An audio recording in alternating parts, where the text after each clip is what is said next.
Haleluya, puji Tuhan, selamat pagi dan salam sejahtera buat kita sekalian. Kita patut bersyukur kepada Tuhan kalau pagi hari ini kita boleh bertemu kembali, kita boleh berjumpa kembali di dalam anugerah Tuhan, menikmati kekuatan, menikmati kesehatan yang Tuhan boleh karuniakan di dalam setiap kehidupan kita. Dan pagi yang baik ini mari kita menyediakan hati kita, menyediakan diri kita untuk kita bersama-sama mendengarkan firman Tuhan. Mari kita berdoa. Bapa di dalam surga, Bapa di dalam nama Yesus Kristus Tuhan kami, pagi hari ini kami sungguh bersyukur untuk segala anugerah Tuhan yang kami nikmati sampai saat ini. Terima kasih, sungguh Engkau Allah, Engkau Bapa, Engkau Gembala kami yang baik, yang tidak pernah meninggalkan setiap kami. Pagi ini sebelum kami beraktivitas, kami mau mendengarkan firman-Mu ya Tuhan. Kami serahkan seluruh hidup kami. Mohon biarlah Roh Kudus senantiasa memberikan kami pemahaman, pengertian, pengurapan yang baru, agar kami dapat mengerti, memahami setiap bagian kebenaran firman Tuhan di dalam hidup kami. Kami serahkan semua dalam tangan Tuhan. Kami mau mendengarkan firman-Mu dalam nama Tuhan kami Yesus Kristus kami berdoa. Haleluya. Amin. Puji Tuhan. Bapak Ibu jemaat yang kekasih, pagi hari ini tema firman Tuhan yang ingin saya sampaikan kepada kita sekalian, yaitu belajar dari pengalaman masa lalu. Sekali lagi, tema firman Tuhan yaitu belajar dari pengalaman masa lalu. Nah, Bapak Ibu jemaat yang kekasih, mari kita memperhatikan firman Tuhan di dalam Ulangan pasal yang ke-26, Ulangan 26 ayat 5 sampai ayat 9. Ulangan 26 ayat 5 sampai dengan ayat 9. Demikian firman Tuhan. Kemudian engkau harus menyatakan di hadapan Tuhan Allahmu demikian, bapakku dahulu seorang Aram, seorang pengembara.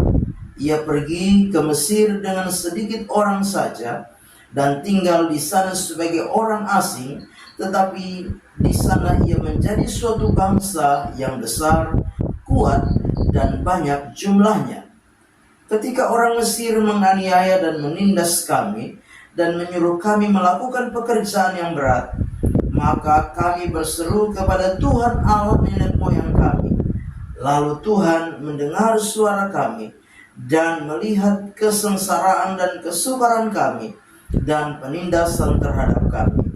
Lalu Tuhan membawa kami keluar dari Mesir dengan tangan yang kuat dan lengan yang teracung, dengan kedahsyatan yang besar dan dengan tanda-tanda serta mujizat-mujizat. Ia membawa kami ke tempat ini dan memberikan kepada kami negeri ini, suatu negeri yang berlimpah-limpah susu dan madunya. Puji Tuhan. Nah, Bapak Ibu jemaat yang kekasih di dalam Tuhan kita Yesus Kristus, pagi hari ini kita belajar dari kitab Ulangan pasal yang ke-26 ayat 5 sampai ayat 9 ini.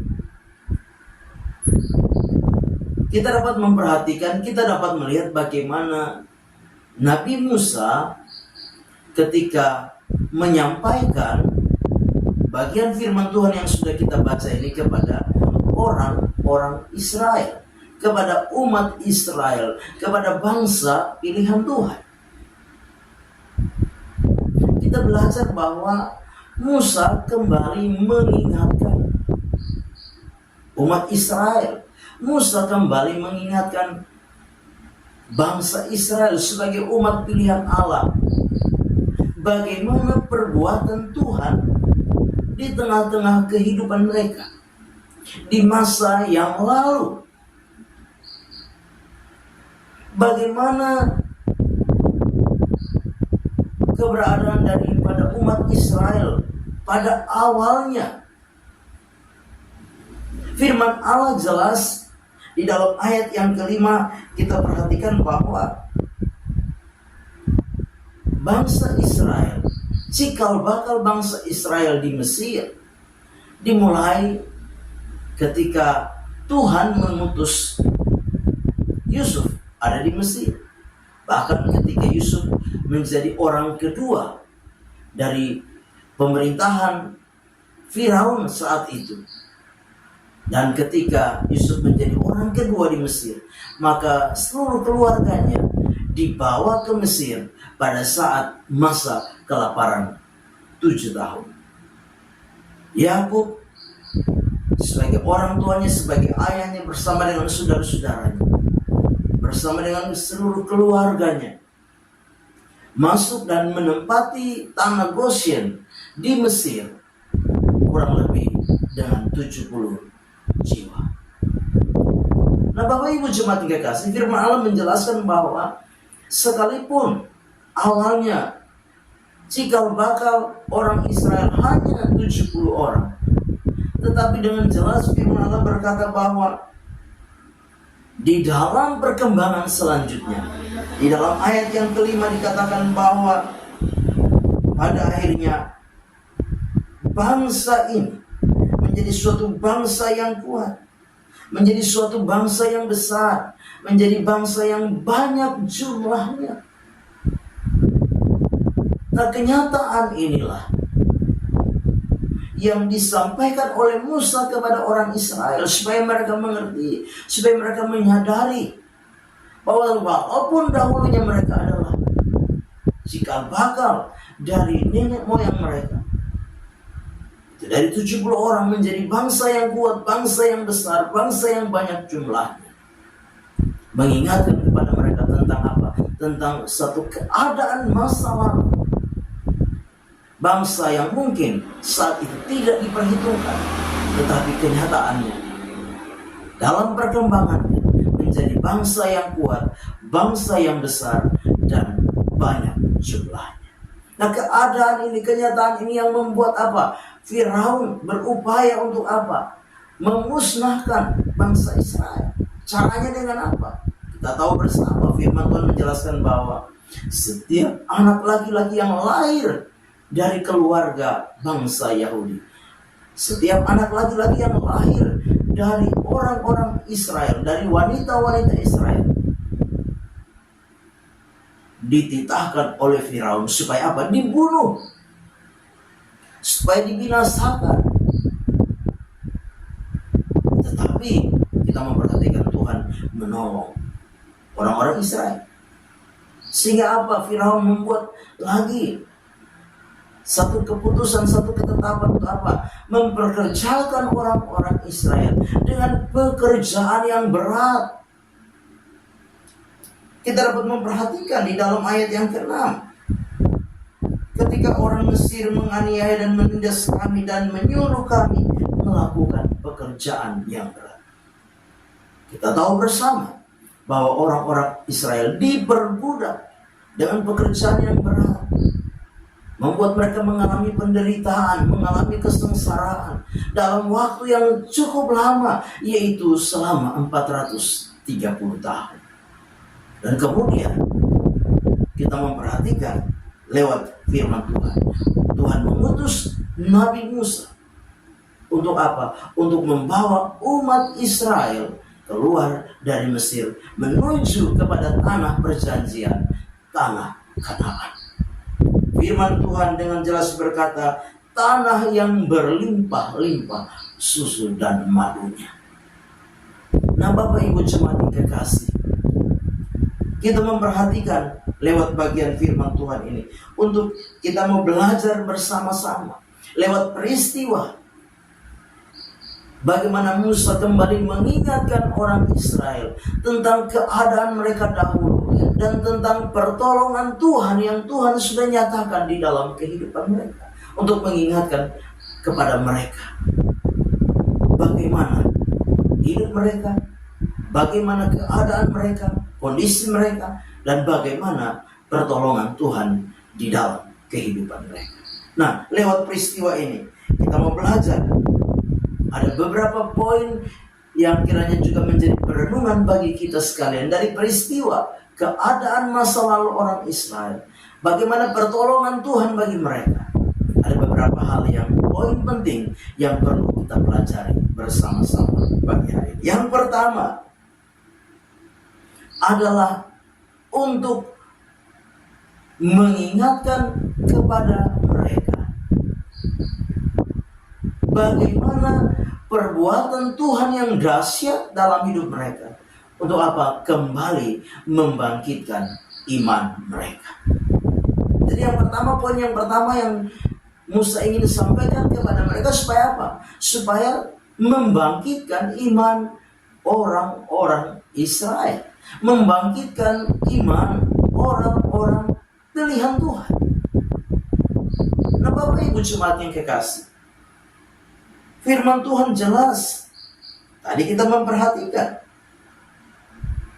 di dalam ayat yang ke-7, kita bisa memperhatikan di sana dikatakan, maka kami berseru kepada Tuhan Allah nenek moyang kami, lalu Tuhan mendengar suara kami dan melihat kesengsaraan kami dan kesukaran kami dan penindasan terhadap kami. Ayat yang ke-8, lalu Tuhan membawa kami keluar dari Mesir dengan tangan yang kuat dan lengan yang teracung, dengan kedahsyatan yang besar dan dengan tanda-tanda serta mujizat. Bapak Ibu jemaat yang kekasih, Musa mengingatkan orang Israel supaya apa? Iman mereka dibangkitkan kembali. Mengingatkan akan perbuatan besar Tuhan di masa yang lalu. Nah, Bapak Ibu jemaat yang kekasih, sebagai orang-orang percaya, kita pun hidup di hari-hari yang mungkin sedang diperhadapkan dengan kesukaran, dengan kesulitan, dengan tantangan, dengan beban yang mungkin berat. Bahkan mungkin hari ini kita belum melihat pertolongan Tuhan di dalam hidup kita. Tetapi satu hal yang ingin saya sampaikan lewat firman Tuhan pagi hari ini, mari kembali ingat perbuatan-perbuatan Tuhan di masa yang lalu. Kalau Tuhan sudah menolong kita di masa yang lalu, kalau Tuhan sudah menyatakan keajaibannya di masa yang lalu, mari itu kiranya membangkitkan iman kita. Supaya apa? Kita tetap percaya, kita tetap beriman bahwa sekalipun saat ini mungkin ada pergumulan, ada masalah yang kita sedang hadapi, tapi dengan yakin kita percaya, kita beriman bahwa Tuhan sanggup untuk menolong kita. Kalau di masa yang lalu Tuhan sudah menolong kita, kalau di masa yang lalu Tuhan sudah menyatakan keajaiban-keajaibannya dalam hidup kita, maka percayalah, Dia juga Tuhan yang sama yang akan menolong saudara dan saya. Poin yang kedua yang kita pelajari bersama-sama lewat bagian firman Tuhan ini.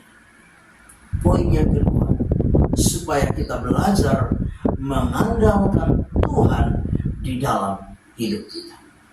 Sekali lagi, poin yang kedua dari peristiwa ini, Musa membawa orang Israel supaya mengandalkan Tuhan di dalam hidup mereka. Demikian juga saudara dan saya, di dalam kita menjalani hari-hari kehidupan ini, mari kita belajar untuk mengandalkan Tuhan di dalam hidup kita. Orang Israel mengalami satu keadaan penindasan, kesukaran, kesesakan, kesulitan, aniaya. Dan firman Tuhan jelas berkata, ketika mereka berseru kepada Tuhan, maka Tuhan melepaskan mereka. Artinya apa?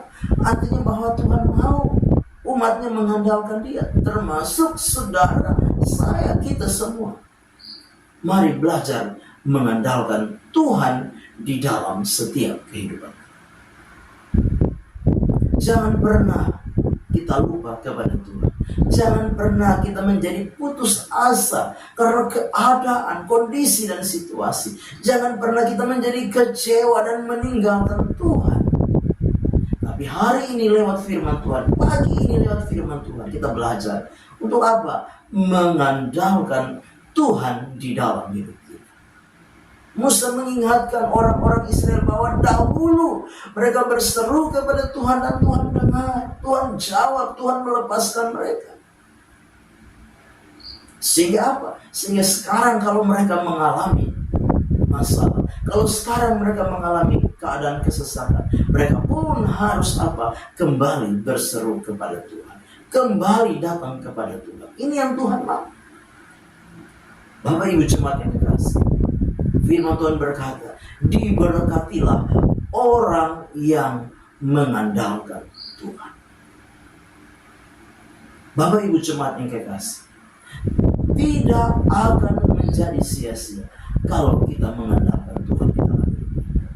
Kalau masa lalu kita sudah mengandalkan Tuhan dan Tuhan sudah tolong, maka hari ini ada masalah, ada pergumulan, ada beban, ada kesulitan, tetap andalkan Tuhan di dalam hidup kita. Maka saya percaya orang yang mengandalkan Tuhan tidak akan dikecewakan. Orang yang mengandalkan Tuhan akan diberkati Tuhan. Orang yang mengandalkan Tuhan akan ditolong oleh Tuhan. Karena apa? Tuhan tidak pernah berubah. Dahulu, kemarin, hari ini, bahkan sampai selama-lamanya. Keadaan boleh berubah, situasi boleh berubah, kondisi boleh berubah. Tetapi Tuhan tidak pernah berubah. Dia Allah kita, Tuhan kita, tidak pernah berubah. Baik dahulu, kemarin, hari ini, bahkan sampai selama-lamanya. Itu sebabnya dapat kita andalkan. Tuhan dapat kita percayai. Tuhan dapat kita andalkan di dalam setiap kehidupan kita. Firman-Nya berkata di dalam Ibrani 13 ayat yang ke-8. Yesus Kristus tetap sama, baik kemarin, hari ini, maupun sampai selama-lamanya. Sekali lagi, Yesus Kristus tetap sama, baik kemarin, hari ini, bahkan sampai selama-lamanya. Dia dapat kita percaya, Dia dapat kita andalkan di dalam setiap kehidupan kita. Amin. Mari kita berdoa. Bapa di dalam surga, terima kasih untuk firman Tuhan pagi hari ini. Biarlah firman ini boleh mengingatkan kami, mengajarkan kami, untuk kami tetap mengingat perbuatan-perbuatan besar Tuhan di masa lalu di dalam hidup kami, supaya kami tetap percaya, kami tetap beriman kepada Engkau. Kau juga mengajar kami supaya kami mengandalkan Engkau satu-satunya di dalam kehidupan kami. Karena kami percaya ketika kami mengandalkan Tuhan, Tuhan mampu dan sanggup menolong setiap kehidupan kami. Berkati hidup pribadi, berkati keluarga, rumah tangga, pekerjaan, usaha dan mata pencaharian kami. Terima kasih Bapa yang baik. Kami serahkan seluruh hidup kami sepanjang hari ini dalam tangan Tuhan, mengucap syukur. Kami melangkah bersama Tuhan di hari baru ini. Dalam nama Tuhan kami Yesus Kristus kami berdoa. Haleluya. Amin. Selamat pagi, Immanuel. Tuhan Yesus memberkati.